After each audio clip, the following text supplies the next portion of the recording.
उमेश वरात आपल्या सर्वांचे पुनश्च एकदा सहर्ष स्वागत करतो. मित्रांनो, जे कोणी आपल्या YouTube चॅनलवरती नवीन आले असतील त्यांना कृपया विनंती की चॅनलला सबस्क्राईब करा, बेल आयकॉनला क्लिक करा, ऑल नोटिफिकेशनला क्लिक करा आणि कृपया सर्वांनी व्हिडिओ शेवटपर्यंत पहा आणि व्हिडिओ आवडल्यास लाईक नक्की करा आणि जास्तीत जास्त मुलांपर्यंत पोहोचण्यासाठी व्हिडिओ शेअर करा. चला तर आपला व्हिडिओ आपण स्टार्ट करूया.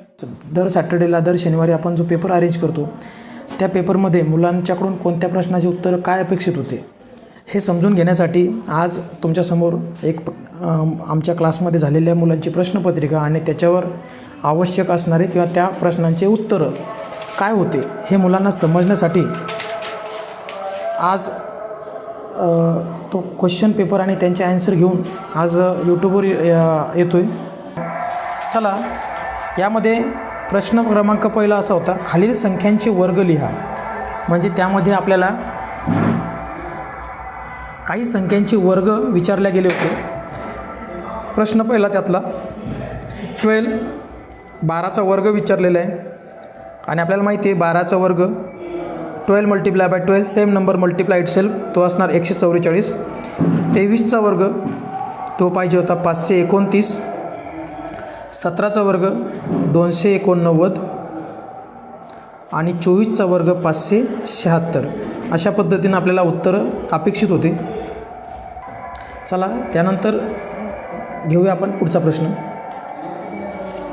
पहा, प्रश्न क्रमांक दुसरा. त्यामध्ये पहिला प्रश्न असा होता, पहिल्या 5 नैसर्गिक संख्यांची बेरीज किती.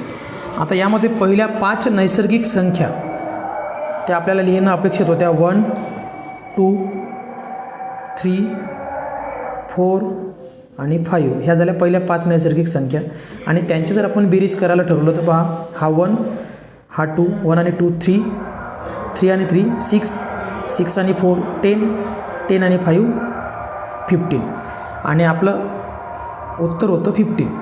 नेक्स्ट प्रश्न क्रमांक दुसरा त्यातला 11 ते 20 दरम्यान असणाऱ्या समसंख्या. आता समसंख्या म्हणजे काय की ज्या संख्याच्या युनिट प्लेसवर एकक स्थानी 0, 2, 4, 6, 8 असे अंक असतात त्यांना आपण समसंख्या म्हणतो. मग 11 ते 20च्या दरम्यान समसंख्या कोणत्या, तर त्या आहेत 12, 14, 16, 18 आणि 20. त्यानंतर पुढील प्रश्न आहे प्रश्न क्रमांक 3. त्यामध्ये विचारलेलं आहे 98,563 या संख्येतील सर्वाधिक स्थानमूल्य असणाऱ्या संख्येची स्थानिक किंमत किती. हा प्रश्न आहे. 98,563 या संख्येतील सर्वाधिक स्थानमूल्य, या संख्येतील सर्वाधिक स्थानमूल्य असणारा अंक, पहिला सर्वाधिक स्थानमूल्य अंक असणारा अंक आहे 9. त्याची आपल्याला विचारलेली स्थानिक किंमत. आता त्या 9ची स्थानिक किंमत, 9 हा कोणत्या स्थानावरती आपण काउंट जर केलं तर तो येतो 10,000 स्थानावरती, 10,000 प्लेसवरती आहे आणि त्याची स्थानिक किंमत काढायला गेलं तर ते असणार मग 90,000. म्हणजे 9च्या पुढे आपल्याला 4 झिरो द्यावं लागतील कारण 9च्या राईट साईडला 4 नंबर आहेत, 40 म्हणजे 90,000 is the correct answer. Question number 4 तो असा होता, 13,534 या संख्येतील 3 या अंकाच्या स्थानिक किमतीचा फरक. आता या ठिकाणी मित्रांनो हा जर प्रश्न व्यवस्थित बघितला तुम्ही तर 13,534 या संख्येतील 3 या अंकाच्या स्थानिक किमतीचा फरक. आता 3 हा अंक या ठिकाणी 2 ठिकाणी आलेला आहे. 3 हा अंक 2 ठिकाणी आणि एक आहे एकक दशक स्थानावरती आणि एक आहे हजार स्थानावरती, म्हणजे 10 आणि 1000 प्लेसवरती तो आलेला आहे. आणि दोघांची स्थानिक किंमत जर आपण चेक केली तर 1000 प्लेसवर असलेल्या 3ची स्थानिक किंमत आहे 3000 आणि दशक स्थानावरती असलेल्या त्याची किंमत आहे 30 स्थानिक किंमत. दोघांची जर आपण दोघांचा फरक म्हणजे दोघांचं आपल्याला सबट्रॅक्शन करावं लागेल आणि त्याचं उत्तर येतं 2970. अशा पद्धतीनं हा प्रश्न क्रमांक दुसरा होता ज्यामध्ये 4 प्रश्न विचारले गेले होते. त्यानंतर घेऊया पुढचा प्रश्न. पुढच्या प्रश्नामध्ये प्रश्न क्रमांक 3 विचारला गेला होता, सोडवा. आता त्यामध्ये पहा आपल्याला काही ऑपरेशन विचारलेले आहेत, इंटेजर्स ज्याला आपण पूर्णांक संख्या म्हणतो. काही संख्या ह्या प्लस असतात, काही मायनस असतात, धनपूर्णांक ऋणपूर्णांक असं आपण त्याला म्हणतो. आता या संख्यांची प्लस करायची की मायनस करायची यासाठी एक शॉर्टकट ट्रिक्स मी मुलांना सांगितली होती की ज्यावेळेस एखाद्या ठिकाणी एखाद्या संख्येवरती प्लस हे साईन असतं त्यावेळेस समजून घ्यायचं की ते आपल्याकडे असलेलं बॅलन्स आहे आणि जर मायनस हे साईन असलं तर आपल्याला असं समजायचं की ते आपल्याकडे असलेलं लोन आहे. मग आता हाच जर फॉर्म्युला तुम्ही इथं कंटिन्यू केला तर आपल्याला जास्त प्लस मायनसच्या साईन जास्त शिकण्याची गरज नाही. पहा आता या ठिकाणी पहिला क्वेश्चन पहा, -3 म्हणजे आपल्यावर असलेलं लोन +5 म्हणजे आपल्याकडे असलेलं बॅलन्स. आता साहजिक आहे आपल्याकडे बॅलन्स 5 रुपये आहे आणि 3 रुपयाचं आपल्यावर कर्ज आहे. मग आपण कर्ज जर देऊन टाकलं तर आपल्याकडे किती रुपये शिल्लक उरणार आहे? 2 रुपये काय उरणार आहे शिल्लक म्हणजे बॅलन्स उरणार आहे आणि बॅलन्स हे नेहमी प्लसमध्ये असतं वरती दिलेल्याप्रमाणे. त्याच्यानंतर क्वेश्चन सेकंड आहे -6 म्हणजे आपल्यावर असलेलं कर्ज 6 रुपये. परत -7 म्हणजे अजून कर्ज किती झालं 7 म्हणजे टोटल एकूण लोन आपल्यावर किती झालं 6 आणि 7 यांची आपल्याला करावं लागेल इथं ॲडिशन म्हणजे 6 आणि 7 दोघांची ॲडिशन जर आपण केली ती इथे 13 आणि साईन येणार दोघांवरती मायनसचं का कारण ते आहे आपल्यावर असलेलं लोन. मायनस म्हणजे प्लस मायनसच्या साईनमध्ये जास्त आपल्याला पडायची गरज पडत नाही. त्याच्यानंतर आहे -12 म्हणजे आपल्याला असलेलं लोन -12 आपल्याकडे असलेलं बॅलन्स 23. मग 23मधून आपलं जे लोन आहे ते देऊन टाकू आपण. ते जर आपण 23मधून 12 मायनस केले तर या ठिकाणी आपल्याकडे 11 रुपीज उरणार आणि 11 रुपीज हे आपल्यावर बॅलन्स राहणार म्हणजे +11 नुसता 11 लिहिला तरी पण चालेल. त्यानंतर नेक्स्ट क्वेश्चन आहे 43 प्लसमध्ये आहे 54 मायनसमध्ये म्हणजे 43 रुपीज आपल्याकडे बॅलन्स आहे आणि 54 रुपयाचं आपल्याला कर्ज द्यायचं आहे. मग 43 रुपयामधून 54 रुपये कर्ज तर देणं शक्य नाही, मायनस आहे म्हणजे कर्ज आहे ते देणं शक्य नाही आहे. आणि मग आपण काय करू तर 43 रुपीज जेवढं आहे तेवढं देण्याचा प्रयत्न करू. जर आपण ते दिलं 54मधून 43 आपण रिमूव्ह केले तरी आपल्यावर 11 रुपये आपल्याकडे बॅलन्स म्हणजे कर्ज शिल्लक राहणार म्हणजे लोन आपल्यावरती 11 रुपयाचं बाकी राहणार आणि लोन बाकी राहणार म्हणजे तो मायनसमध्ये येणार. अशा पद्धतीनं हा प्रश्न होता. चला घेऊया पुढील प्रश्न. पहा पुढील प्रश्न आहे अपूर्णांक फ्रॅक्शनचा क्वेश्चन आहे आणि फ्रॅक्शनच्या या प्रश्नामध्ये आपल्याला विचारलेलं आहे 3/4 -1/2. आता अपूर्णांकाची प्लस मायनस जर असेल अपूर्णांकाची ॲडिशन सबट्रॅक्शन असेल तर त्यावेळेस मी तुम्हाला रूल सांगितलेले आहेत की जर या ठिकाणी रूल सांगितल्याप्रमाणे डिनॉमिनेटर एक तर सारखा होत असेल तर सारखा आपण करतो. या ठिकाणी पहिला डिनॉमिनेटर 4 आहे दुसरा डिनॉमिनेटर 2 आहे. या ठिकाणी डिनॉमिनेटर आपल्याला सारखा करणं शक्य आहे. जर आपण हा जो दुसरा नंबर आहे याला जर आपण 2 मल्टिप्लाय केलं तर या ठिकाणी रूल्स असा आहे की डिनॉमिनेटरला 2 मल्टिप्लाय केल्यानंतर पहिला जो 4 आहे तसा दुसरा डिनॉमिनेटर पण 4 होणार. पण हा 4 होत असताना इथं 2 मल्टिप्लाय केलं सेम प्रोसेस आपल्याला न्युमिरेटरमध्ये पण 2 मल्टिप्लाय करायची.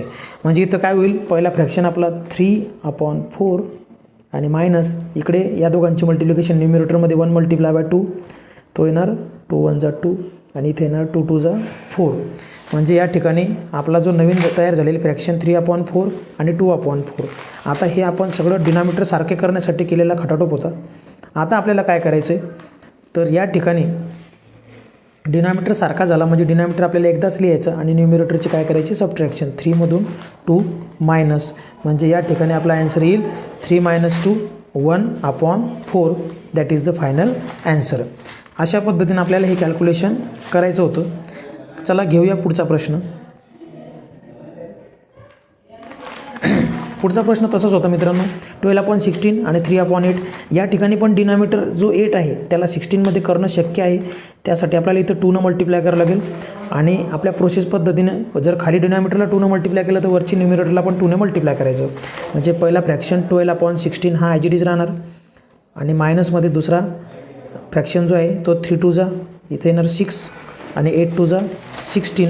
म्हणजे या ठिकाणी डिनॉमिनेटर दोघांचा सारखा झाला आणि डिनॉमिनेटर जर सारखा झाला तर 16 डिनॉमिनेटर एकदाच लिहायचा आणि न्युमिरेटरची 12मधून 6 मायनस करायचे. म्हणजे 12मधून 6 जर आपण मायनस केलं तर ते येणार 6/16. हे आपलं ॲन्सर. चला घेऊया नेक्स्ट क्वेश्चन. पहा नेक्स्ट क्वेश्चन 5/9 आणि 2/3. या ठिकाणी पण डिनॉमिनेटर सारखा करणं शक्य आहे का पाहायचं. किंवा डायरेक्ट क्रॉस मल्टिप्लाय करूनही तुम्ही सॉल्व करू शकता. पहा या ठिकाणी डिनॉमिनेटर शक्य आहे. याला 3ला आपल्याला 3ने जर मल्टिप्लाय केलं तिथं जसा पहिल्या ठिकाणी 9 आहे तसा इथं पण 9 होऊ शकतो. मग त्यासाठी वरती जो खाली जर नंबर जर आपण 3ने मल्टिप्लाय केलं तर वरती जो न्यूमिरेटर आहे त्याला पण 3ने मल्टिप्लाय करायचं. म्हणजे डिनॉमिनेटर आपला सारखं होईल, न्यूमिरेटर जे काय होईल ते आपण नंतर लिहू. पहा 5/9 प्लस 2 3 इथं येईल 6 आणि 3 3 इथं होईल 9. आता डिनॉमिनेटर इथं सारखा झाला, 9 एकदाच लिहायचा डिनॉमिनेटर सारखा झाल्यामुळं, आणि 5ची आणि 6ची करायची ॲडिशन म्हणजे ती येईल 11/9. हे ॲन्सर आपल्याला हवं होतं. चला घेऊया नेक्स्ट क्वेश्चन. मित्रांनो गरज भासल्यास तुम्ही व्हिडिओ पॉज करूनही पाहू शकता.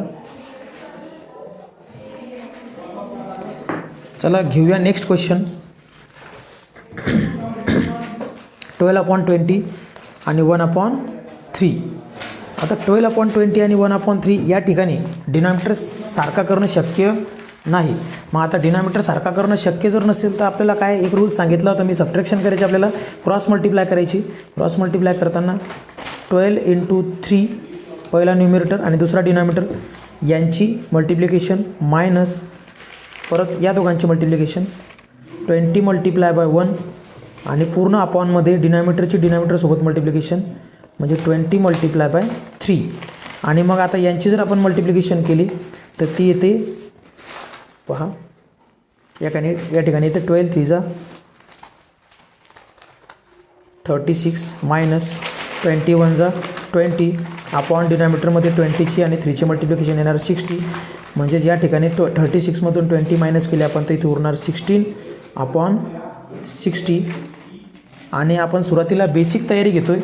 या ठिकाणी या नंबरला काही नंबरला आपण पुढे रिड्यूस पण करू शकतो, पण मुलांना अजून ते रिड्यूस करण्याची मेथड किंवा इक्विव्हॅलेंट फ्रॅक्शन सांगितलेले नसल्यामुळं आपण इथपर्यंतच मुलांच्याकडून उत्तर अपेक्षित करतो आहे. चला घेऊया पुढील प्रश्न. पुढील प्रश्न हा होता प्रश्न क्रमांक 5. पुढील वर्गमुळे लिहा. आता रूटमध्ये 576 आहे म्हणजे 576 आणि याचा आपल्याला लिहायचं वर्गमूळ म्हणजे स्क्वेअर रूट. 576 हा वर्ग आहे 24चा म्हणजे त्याचं स्क्वेअर रूट सरळ 24 लिहायचं होतं. 289 हा वर्ग आहे 17चा. अशा पद्धतीने या प्रश्नाचे उत्तर होते. चला घेऊया पुढील प्रश्न. प्रश्न क्रमांक 5b यामध्ये विचारलं गेलं होतं. हा एक महत्त्वाचा प्रश्न आहे. इव्हन नवोदय किंवा ऑल टाईपच्या कॉम्पिटेटिव्ह एक्झाममध्ये MPC UPC सारख्या परीक्षेमध्ये पण यावरती प्रश्न विचारला जातो.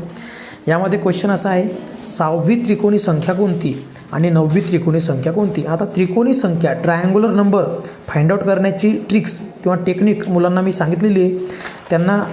मुलांना काय करायचं, आता आपल्याला विचारलेला एखादा नंबर असेल तर आपल्याला काय करायचं, जो नंबर विचारलेला आहे तो नंबर मल्टिप्लाय करायचं त्याच्या पुढच्या नंबरनं त्या नंबरला आणि अपॉनमध्ये त्याला घ्यायचे डिवाइडमध्ये 2 आणि जे ॲन्सर येईल तो असणार विचारलेल्या नंबरचा ट्रायंग्युलर नंबर.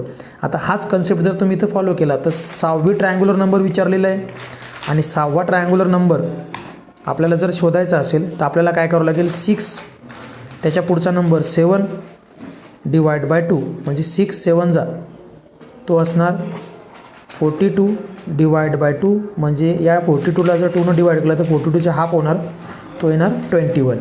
म्हणजे या पहिल्या प्रश्नाचं उत्तर 21 अपेक्षित होतं.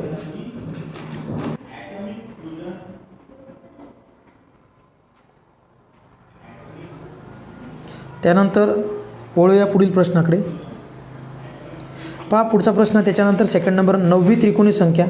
पहिल्यासारखंच आपल्याला करायचं. एक मिनटं.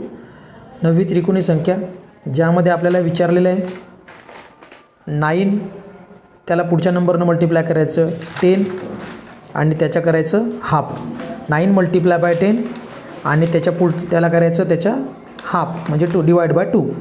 आता 9वी त्रिकोणी संख्या 9 × 10 केलं आपण तर उत्तर येणार 90 आणि 90च्या अर्धे म्हणजे 90ला डिवाइड करायचं 2ने म्हणजे उत्तर असणार 45.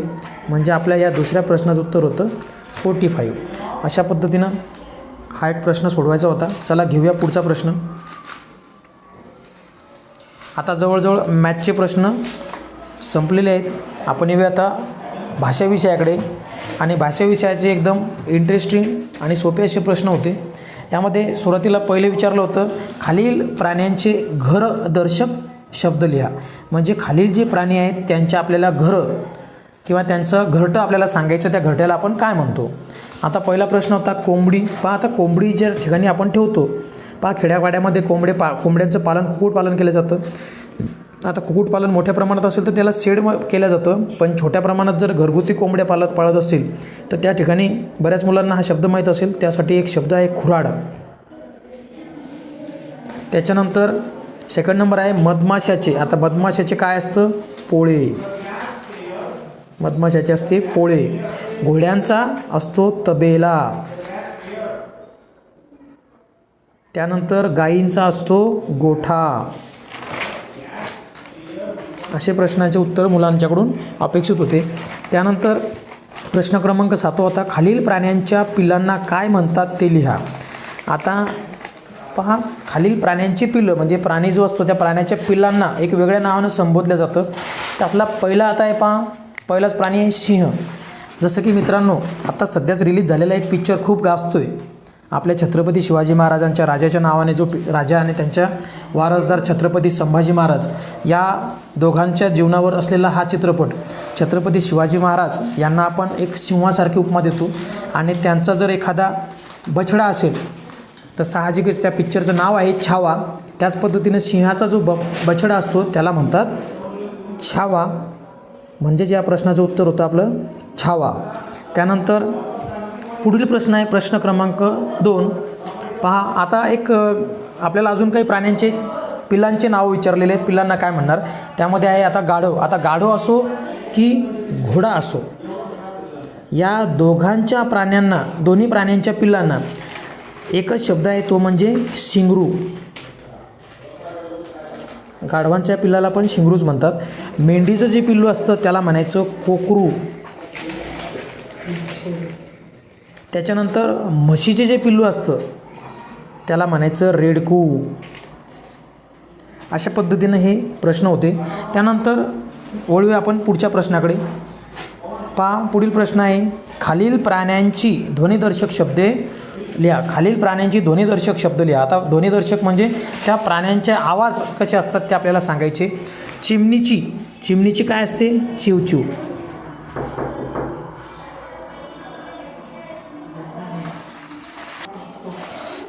चिमणीच्या आवाजाला आपण म्हणतो चिवचिव. किंवा चिवचिवाटही म्हणू शकतो आपण त्याला. त्याच्यानंतर पुढील प्रश्न आहे सिंहाची काय असते, गर्जना. त्याच्यानंतर पक्ष्यांचा असतो किलबिलाट.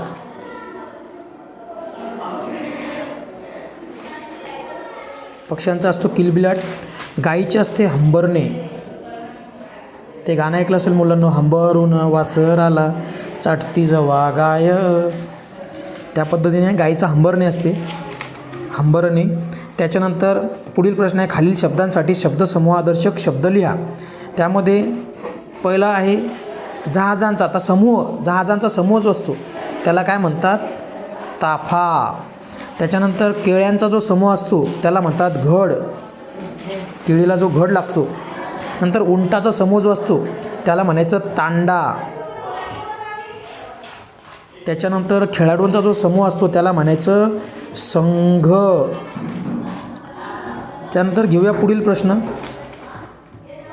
पहा, कंसात दिलेल्याप्रमाणे काळ बदला. आता काळ बदलायचा आपल्याला, रमेश क्रिकेट खेळतो हे वर्तमान काळातील वाक्य आहे. त्याला भूतकाळात म्हणजे घडून गेलेल्या काळात आपल्याला रूपांतरित करायचं. त्यासाठी आपल्याला काय करावं लागेल, रमेश क्रिकेट खेळतो त्याला भूतकाळात रूपांतर करायचं. त्यासाठी लिहावं लागेल रमेश क्रिकेट खेळत होता. रमेश क्रिकेट खेळत होता. अशा पद्धतीने त्याला बदलावं लागेल आपल्याला, रमेश क्रिकेट खेळत होता. त्याच्यानंतर मी दररोज नियमित अभ्यास करतो. भविष्यकाळ करायचा. मी दररोज नियमित अभ्यास करतो याच्याऐवजी फक्त काय करायचं आहे, करेल. मी दररोज नियमित अभ्यास करेल. भविष्यकाळी वाक्य झालं. त्यानंतर नाटक पाहायला हजारो प्रेक्षक जमले होते. वर्तमान काळ करायचं आपल्याला. तर काय करायचं, नाटक पाहायला हजारो प्रेक्षक जमले, फक्त होते काढून टाकायचं आहे, वर्तमान काळ होऊन जाणार. नंतर आहे पुढे मुले सहलीला गेली, त्याचा भविष्यकाळ करायचा आहे. मुले सहलीला गेलीच्या ऐवजी फक्त काय करायचं, तिथे टाकायचं आहे जातील. मुले सहलीला जातील.